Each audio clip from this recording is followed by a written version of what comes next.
चीजों को लेके हेरफेर होना है, ये पक्का है। ब्रांडेड हेलमेट ही बिकने चाहिए, तभी हमारे लोग सेफ हैं। ये चीजें दिखनी चाहिए आदमी, इंडिकेटर देके राइट जा रहा है, ये सारी चीजें अवेयरनेस गवर्नमेंट ही प्रोवाइड कर सकती है। नमस्कार, आप देख रहे हैं जेमिनी न्यूज और मैं हूं आपके साथ आस्था तिवारी। बजट, वो बजट जिस पर हर किसी की निगाहें टिकी हुई हैं।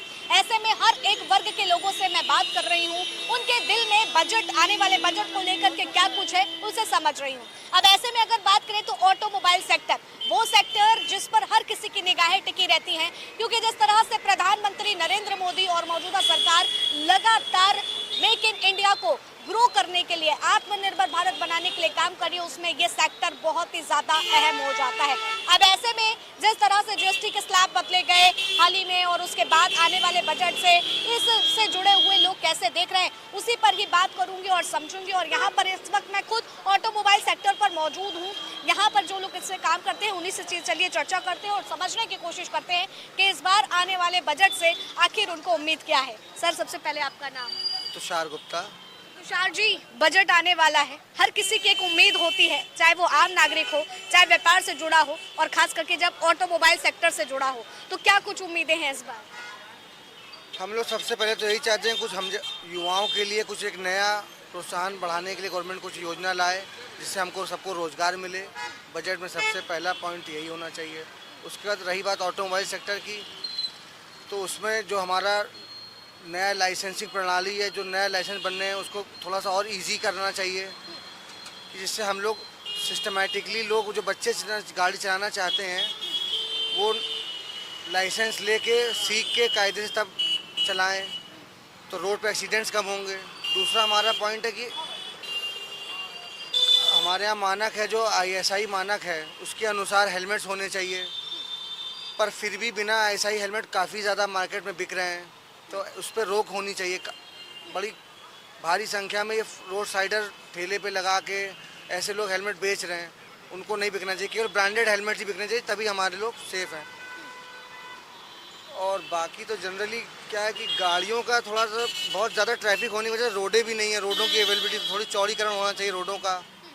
अच्छा, देखिए, गवर्नमेंट जिस तरह से इस डिपार्टमेंट पे, इस सेक्टर पर काफ़ी ज़्यादा ध्यान देती हुई नज़र आ रही है और कोशिश यही है मेक इन इंडिया, जो पार्ट्स बाहर से आ रहे हैं उन पार्ट्स का काम यहीं पर हो और मैन्युफैक्चर जो चीज़ हो रही है वो स्वयं के पार्ट्स हों जो बनाए जा रहे हैं। तो ऐसे में इन सबको कह देने और करने में कितना डिफरेंसेस है, और और जिस तरह से गवर्नमेंट जा रही है, उसका बजट आ रहा है, तो क्या संतुष्टि है उससे? आप लोगों के लिए चीज़ें ईजी हो रही हैं?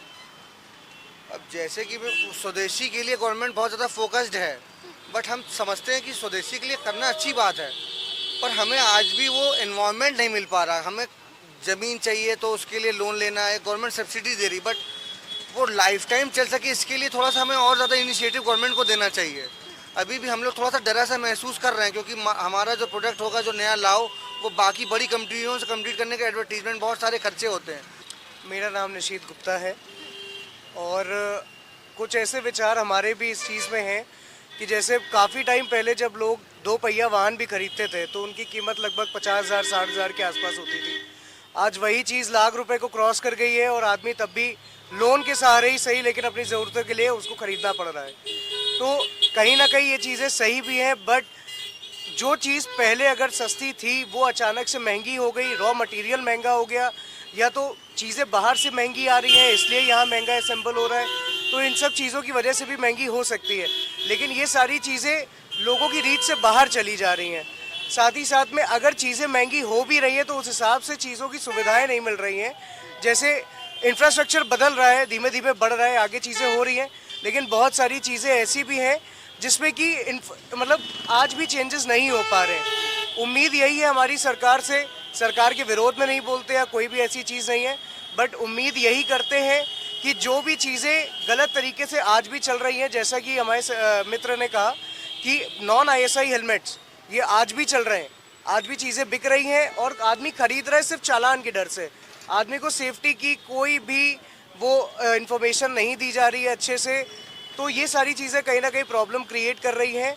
और साथ ही साथ में मतलब अगर चीज़ें महंगी हो रही हैं तो वो चीज़ें पैसे कहाँ खर्चा हो रही है ये चीज़ें दिखनी चाहिए आदमी को, एक कॉमन मैन को दिखनी चाहिए। साथ में सिविक सेंस आदमी के अंदर लैक करता है, तो वो सिविक सेंस होना चाहिए आदमी के अंदर।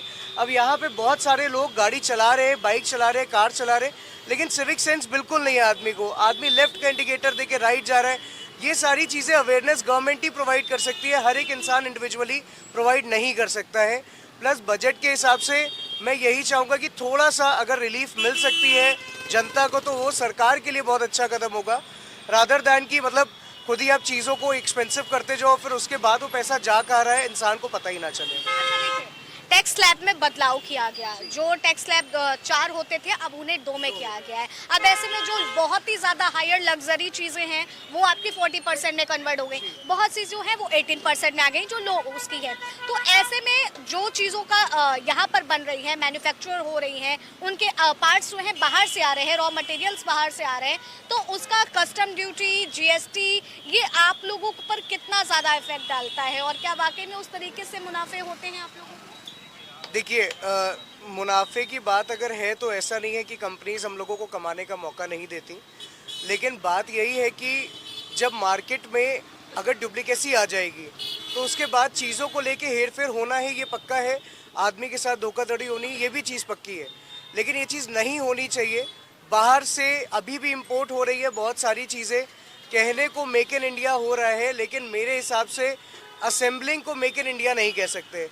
अगर आप पूरी तरीके से प्रॉपर एक एक पार्ट की मैन्युफैक्चरिंग ही इंडिया में करते हैं तो उसका फ़ायदा कहीं ना कहीं बहुत ज़्यादा होगा। रॉ मटेरियल अगर थोड़ा और सस्ता हो सकता है तो उससे चीज़ें सस्ती हो जाएंगी, लोगों को इन सब चीज़ों से काफ़ी फ़र्क पड़ेगा। टैक्स स्लैब चेंज होने से कोई ऐसा मेजर फ़र्क नहीं पड़ा है आदमी को ऑटोमोबाइल इंडस्ट्री में। हाँ, ये है कि जो भी चीज़ें पहले 28% स्लैब में थी अब वो 18% पे आ गई हैं, जो 12 पे थी वो 5 या 6 पे आ गई हैं। तो उन सब चीज़ों का थोड़ा बहुत डिफरेंस ज़रूर देखने को मिला है, लेकिन बहुत मेजर डिफरेंस नहीं है। अंतर मैं कहूँ तो केवल 19-20 का फर्क है, कोई बहुत मेजर फर्क नहीं। लोग हैं हमारे साथ में, उनसे भी बात करते हैं और समझने की कोशिश करते हैं। बजट आ रहा है सर, पहले तो नाम जानूंगी और उसके बाद क्या कुछ उम्मीदें हैं इस बार गवर्नमेंट से? नाम मेरा मैम वरुण वर्मा है और बजट से मेरी यही उम्मीद है कि जैसे अपने यूपी में बिजली महंगी है तो सरकार कुछ अपने बिजली के लिए देखे, क्योंकि अगर हम नियर बाय क्षेत्र की बात करते हैं दिल्ली और हरियाणा में बिजली हमारी सस्ती है एज़ कंपैरिजन टू अपना यूपी। तो यूपी में अगर देखा जाए तो मध्यम वर्ग के जो लोग हैं उनको बिजली की थोड़ी राहत मिलेगी और थोड़ा कुछ अपना लाइफ को थोड़ा अपना स्टैंडर्ड ऑफ लाइफ थोड़ा बढ़ जाएगा अपना। लेकिन बात होती है कि जब खपत इतनी ज़्यादा है, सारी चीज़ें हैं और इसी के साथ ही साथ जब बिजली की बात होती है तो सोलर पैनल को भी गवर्नमेंट लगातार प्रमोट करती रहती है कि इस पर भी आम पब्लिक जो है फोकस करे। तो क्या लगता है उस बड़े पैमाने पर सोलर पैनल जिस तरह से ग्रामीण इलाकों में इस्तेमाल होता है, शहर में उसका इस्तेमाल हो रहा है? मैम शहर में भी हो सकता है लेकिन उसके लिए जगह चाहिए, शहर में जगह की बहुत कमी है। ठीक है, सब्सिडाइज कर रही है गवर्नमेंट, देती है, लेकिन उतना रुझान नहीं आ रहा है अभी सोलर का। एक तो क्या है उसे जगह चाहिए, थोड़ा सा अभी अवेयरनेस भी चाहिए उसके लिए। आगे क्या कुछ उम्मीदें हैं बजट में? जिस तरह से बिजली को लेकर के आपने सबसे बड़ी समस्या बताई, और क्या ऐसी समस्या है जो चाह रहे हैं कि इस बार आने वाले बजट में गवर्नमेंट को इस पर फोकस करना चाहिए? अब जैसे मैं सर्विसमैन बंदा हूँ तो मैं चाहता हूँ कि कुछ अपना इनकम टैक्स के रिगार्डिंग कुछ देखा जाए। वैसे गवर्नमेंट देख रही है, 12 लाख तक कर दिया है, हाँ 12 लाख तक कर दिया है, लेकिन थोड़ा और उसको इम्प्रूव कर दे, थोड़ा सा मध्यम वर्ग का जो आदमी है जो सर्विस वाला है वो थोड़ा सा और बेनिफिट अपना ले ले। अच्छा, कहते हैं ना कि चाह जो है वो कभी खत्म नहीं होती है। अब गवर्नमेंट बजट में 12 लाख तक का टैक्स फ्री कर दिया है, लेकिन उम्मीद ये है कि और भी कम होना चाहिए। थोड़ा सा मिल जाएगा और राहत मिल जाएगी।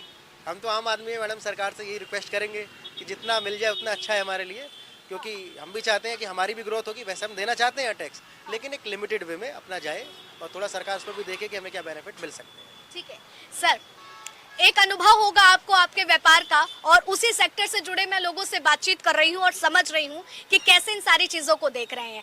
तो अगर मैं बात करूँ तो बजट को लेकर के क्या उम्मीदें हैं आपके व्यापार से जुड़ी हुई, आपके सेक्टर से जुड़ी? देखिए, सबसे पहले तो हम लोग ऑटोमोबाइल क्षेत्र में हैं और अपना हेलमेट का और भी आइटम का काम है। तो काफ़ी टाइम से हम लोग इंतज़ार कर रहे थे कि ये जीवन रक्षक आइटम है, सरकार की ओर से घोषित है कि आप हेलमेट कंपलसरी पहनिए, दुर्घटना से सुरक्षित रहिए। फिर भी सरकार इस पर इतना टैक्स लगा रखा है कि उसको फ्री करना चाहिए। पब्लिक के लिए जीएसटी में छूट होनी चाहिए, वो अभी तक नहीं की गई है।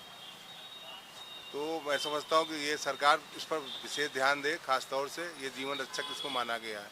मेरा नाम अशरफ है और जैसा कि अभी मैं एज ए कस्टमर बन के आया यहाँ हेलमेट लेने के लिए आया था और सबसे बड़ी दिक्कत हुआ कि अभी एक रोड शो हुआ तो यहाँ पर सबसे बड़ी समस्या है कि इतना बड़ा ऑटोमोबाइल हब है, ये पूरे टू व्हीलर का मार्केट है और यहाँ पर सर ने बोला कि रोड चौड़ीकरण तो एक ज़रूरी है और यहाँ पर एक पार्किंग की सुविधा नहीं है कि कहीं आदमी कोई गाड़ी पार्क कर सके या कहीं गाड़ी आदमी लगा सके। इतनी बड़ी पार्क है, ये पार्क ऐसे पड़ा हुआ है, बल्कि इसको इस्तेमाल में पार्किंग गवर्नमेंट करे तो ये हम लोगों के लिए और टू व्हीलर कस्टमर के लिए ज़्यादा बेनिफिट होगा।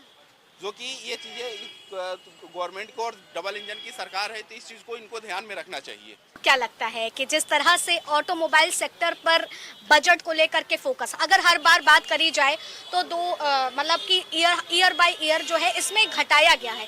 घटाने की वजह है इसके बजट को कि चीज़ें जो हैं, जो रॉ मटेरियल्स आ रहा है वो बाहर से ना यहीं पे ही बनाया जाए और यहीं पे मैन्युफैक्चर किया जाए, इस पर गवर्नमेंट फोकस कर रही है मेक इन इंडिया के थ्रू। तो क्या लग रहा है कि इस पर वाकई में असल मायने में चीज़ें हो पा रही हैं, उसमें दिक्कतें हो रही हैं, कहाँ पर आप लोगों को प्रॉब्लम्स क्रिएट करनी पड़ती है और बजट से क्या उम्मीदें? अभी ऐसा उम्मीद नहीं लगती है कि अभी कीमतें और घट पाएंगी, क्योंकि टैक्सेशन अभी भी ज़्यादा है और यहाँ का प्रोडक्शन बेसिक लेवल पे बहुत कम है, जिससे कास्टिंग काफ़ी ज़्यादा आती है और इसीलिए इंपोर्ट भी आइटम करने पड़ते हैं। दूसरी चीज़, व्यापार जो मीडियम क्लास आइटम है वो इस समय ऑनलाइन बहुत ज़्यादा बिक रहा है, इससे बिजनेस भी काफ़ी सफ़र हो रहा है। बड़े बड़े कंपनियां अमेजॉन, फ्लिपकार्ट, ये लोग इतने कम रेट पे माल बेचती हैं जिससे जो हमारे छोटे दुकानदार भाई हैं वो अपने बिजनेस को सरवाइव नहीं कर पा रहे। कायदे से उस पर भी रोक लगे कि वो भी एक लिमिटेड मार्जिन के हिसाब से रेट बेचे, जिससे हमारे जो छोटे दुकानदार हैं वो उसको सरवाइव कर सके, उनका सेल उठ सके। आज की स्थिति ये है कि उनका व्यापार ख़त्म होता जा रहा है और यही प्रक्रिया रही तो कुछ 2-4 सालों में वो उस कंपनियों के स्टाफ बन जाएंगे, उनका अपना बिजनेस ख़त्म हो जाएगा, वो सर्विस करने को मजबूर हो जाएंगे।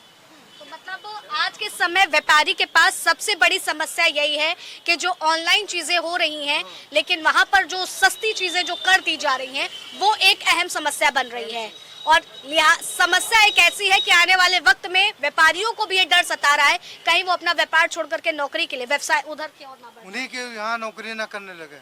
जो स्थिति आज के ट्रेंड में चल रही, जिसका व्यवसाय फंस करिए साल में 50 लाख का होता था, आज वो घट के 25 लाख हो गया।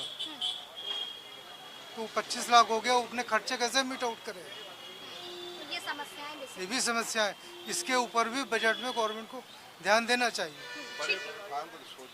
ठीक है। तो देखिए जिस तरह से लगातार इन सारे मुद्दों पर चर्चा कर रही हूँ, समझने की कोशिश कर रही हूँ कि हर एक सेक्टर, हर एक वर्ग इसे कैसे देख रहा है, उसकी उम्मीदें बजट को लेकर के क्या है, आंखों में जो एक बजट को लेकर के टकटकी बिछाए बैठा है तो कहां पर उसको नुकसान होता हुआ दिखा है, पिछला बजट किस तरीके से रहा, ये तमाम चीज़ों पर मैं चर्चा कर रही हूँ और आगे चलूंगी और लोगों से बातचीत करूंगी और समझूंगी कि आखिर ऑटोमोबाइल सेक्टर्स को लेकर के उनकी क्या है राय और बजट कैसा देख रहे हैं वो।